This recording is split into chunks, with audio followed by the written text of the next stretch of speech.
Hey everybody, it's your Sam and I am here with another video. Today is the last Foreshadowing Series video and it's kind of bittersweet, but at the same time I'm kind of glad that it's over. The first set of videos are in a playlist. They're going to be linked in the end cards at the end of this video. And you can also go to my channel since you're already here and click on the playlist. There you can watch all the rest of the foreshadowing series and get some tips and tricks on how to use foreshadowing and symbolism in your work. Couple little caveats here. If you haven't signed up for Uniting Beta Readers and Authors Discord, the link is going to be down below in the description box. Make sure that you click it, make sure that you join. We're going to have a lot of fun there, and I hope that we can unite some beta readers with some authors and we can collaborate and get some work done. I hope that it's going to be a great place where we can read each other's work, give some feedback, and get some feedback on our work as well. So make sure to click on the link down below. Another thing that we have coming up, I went to South Carolina Comic-Con and I'm going to do a little bit of a video on that on Sunday.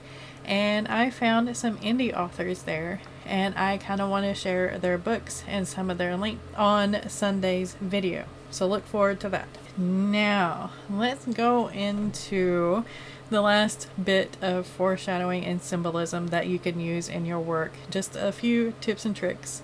For those of you that don't know, foreshadowing is a literary device that a lot of writers use in order to draw the reader in, build the reader's expectations, and all that good stuff that makes a work really juicy and makes the reader want to come back again and again and again to purchase your work or to even reread something that they've read of yours before. This video is going to be on dialogue and actions. Dialogue and actions are loaded with some foreshadowing and symbolism, or they can be if you want them to be. One example of using dialogue in your foreshadowing or symbolism is that a character just says outright what's going to happen, or they describe something in a way that makes the reader think that something is going to happen in the future, or it kind of hints towards that.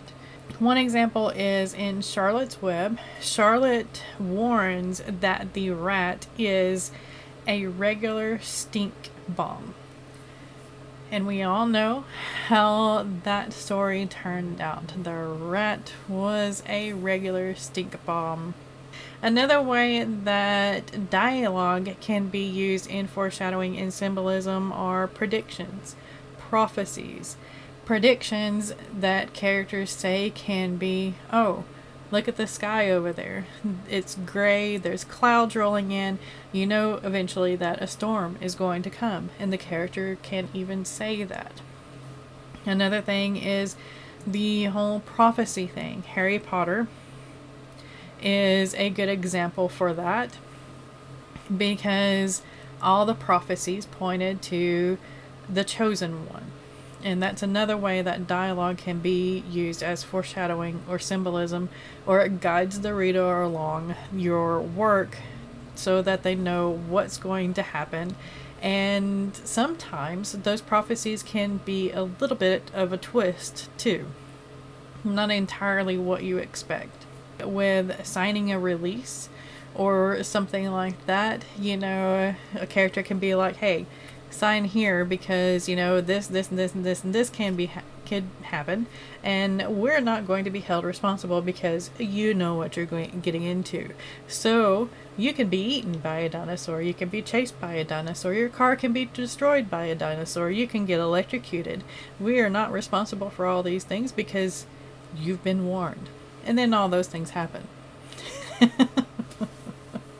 In a way that actions can count as foreshadowing or symbolism is many number of things, just like dialogue. It's the sky is the limit. Just think on it a little bit, plan it out, put it in your plot, make notes on it, and all that good stuff.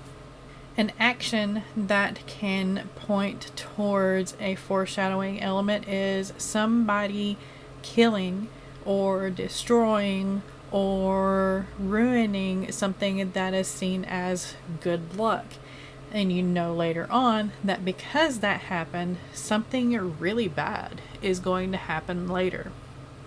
Something like killing the albatross, breaking a lucky cat, or losing a charm. And then, you know, the inciting incident happens and somebody gets attacked or somebody gets hurt or something like that. Or even later on in the book where, you know, they lose everything or something terrible just happens to the character, as we like to do.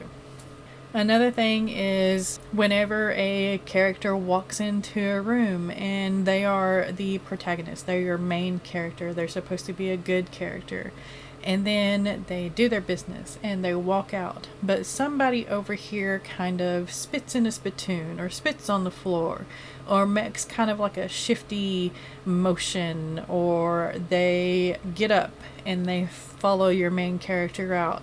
The reader knows that something is going to happen there. That character that followed the good one out probably isn't such a good character themselves. Another thing that can happen is another character maybe brushes death. Kind of like a Final Destination thing. They got off the plane that later crashed. And you know then that something is probably going to happen to them later to make them regret getting off the plane. That's just some examples and some ideas on how you can use dialogue and actions for foreshadowing in your work. I hope this helped out a little bit. I hope this series helped out a little bit. I mostly just do this type of series just to get your brain churning, to get you to thinking, get you to making headway in your work and your creative processes. Again, make sure that you sign up for Uniting Beta Readers and Authors or UBRA Discord channel down below. Make sure to say hi. Somebody's usually always there. I probably need to check it because it's been a little while. And look forward to Sunday's video where I talk a little bit about South Carolina Comic Con and possibly show up some pictures up on the screen and all that good stuff because we had a lot of fun. Thank you for watching, and make sure to like this video if you like it and share it if you want to. I post videos every Sunday and Thursday. A lot of them are about writing related things and about life as a creative with some anxiety and depression and all that good stuff that can kind of hinder your creative process. If that interests you, make sure to subscribe. Thank you again.